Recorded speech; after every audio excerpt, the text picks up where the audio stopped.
ये कह रहा है यदि पीई 0.05 है तो ई नहीं की प्रायिकता होगी। पीई बराबर है बच्चों 0.05, क्या 0.05 है, तो ई नहीं की प्रायिकता होगी, ई नहीं की प्रायिकता होगी। तो अब होता है किसी घटना के होने की प्लस ना होने की दोनों की प्रायिकताओं का योग एक होता है बच्चों। और टेस्ट में भी दे दिया है मैंने, कई बार दे दिया आपको ये सवाल।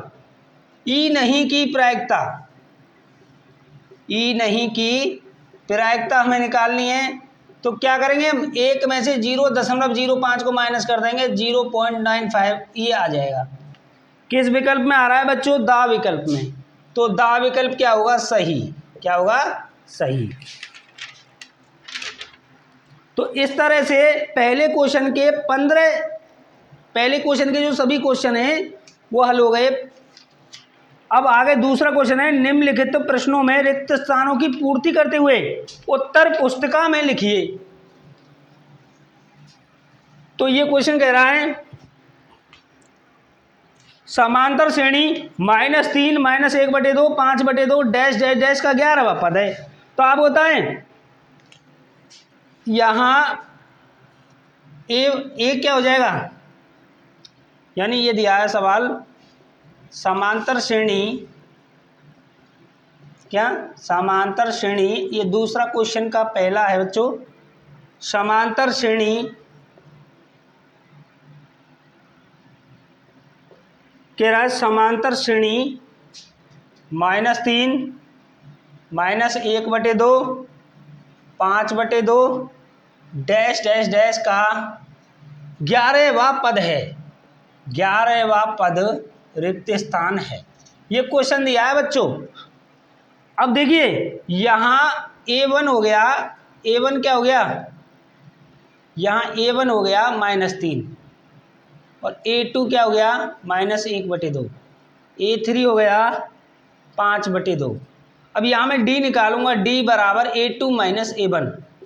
अब A2 क्या है -1/2, -A1 क्या है माइनस का क्या 3। अब मैंने क्या किया -1/2, ये माइनस माइनस प्लस का हो गया बच्चों 3, तो 2 एलसीएम आ गया, 2 से 2 कैंसिल किया तो -1 प्लस 1 का भाग 2 में दिया 2, 2 3 कितना हो गया बच्चों 6 और ये आ गया 5/2। ये D बराबर निकल के आ गया 5/2, ये D आ गया। अब हम आसानी से 11वां पद निकाल सकते हैं बच्चों, आसानी से निकाल सकते हैं 11वां पद, an बराबर a + n - 1 इंटू D सूत्र का प्रयोग करके। तो ये आप कर लेंगे बच्चों। सवाल नंबर दूसरा है cos square 60 minus sine square 60 का मान होगा। तो cos 60 की वैल्यू जमा दो, साइन 60 की वैल्यू जमा दो, इनका स्क्वायर करके घटा दो, जो भी आएगा बच्चों उत्तर आ जाएगा। दूसरा जो सवाल है वो क्या है, cos square 60 minus sine square 60 का मान रिक्त स्थान है। तो इसमें से क्या करेंगे हम, cos 60 की वैल्यू जमा देंगे, साइन 60 की वैल्यू जमा देंगे, दोनों का वर्ग करके एलसीएम लेके जो भी आएगा उत्तर आ जाएगा। तीसरा सवाल है यदि एक वृत्त का क्षेत्रफल 154 सेमी स्क्वायर है। अब होता है वृत्त का क्षेत्रफल, वृत्त का क्षेत्रफल दिया गया है आपको 154 सेमी स्क्वायर। वृत्त का क्षेत्रफल होता है बच्चों πr स्क्वायर बराबर 154, r स्क्वायर बराबर 154 बटे क्या हो जाएगा पाई, 154/22/7 करूंगा, 7 ऊपर चला जाएगा इस तरह से, 22 सत्य हो गया बच्चों 154, r स्क्वायर बराबर हो गया 49, r बराबर 49 का क्या निकाल लेंगे हम वर्गमूल, r बराबर 7 सेमी आ जाएगा। इस तरह से 7 सेमी लिख देंगे। अगला सवाल है यदि एक शंकु की त्रिज्या 6 सेमी ऊंचाई 8 सेमी है तो उसकी तिर्यक ऊंचाई क्या होगी। तो इसके लिए आपको बताएं सूत्र है L बराबर r स्क्वायर प्लस क्या h स्क्वायर। r क्या है बच्चों, r क्या दी गई मुझे 6 का स्क्वायर, 6 का स्क्वायर। h क्या है बच्चों, h है 8 का स्क्वायर। 6 का स्क्वायर होता है 36 प्लस 8 का स्क्वायर होता है 64 और वर्गमूल निकाला 100, L का मान कितना है बच्चों 10। इस तरह से ये हो जाएगा। और पांचवा सवाल है अगला, पांचवा जो सवाल है वो क्या कह रहा है,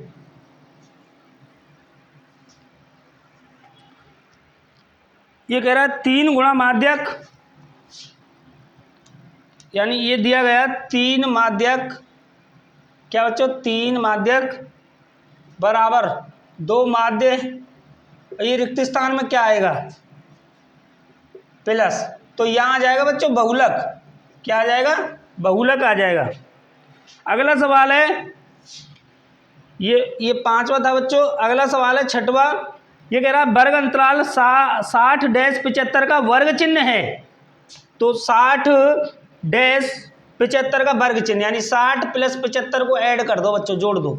वर्ग चिन्ह का मतलब होता है मध्यमान, क्या होता है बच्चों मध्यमान, तो इनको ऐड कीजिए, कितना हो गया 135, 2 का भाग लगा दो, 2 छिक्की 12, 2 सत्ती 14, 2 15, कितना आ गया बच्चों 67.5, क्या 67.5, समझे ना आप लोग।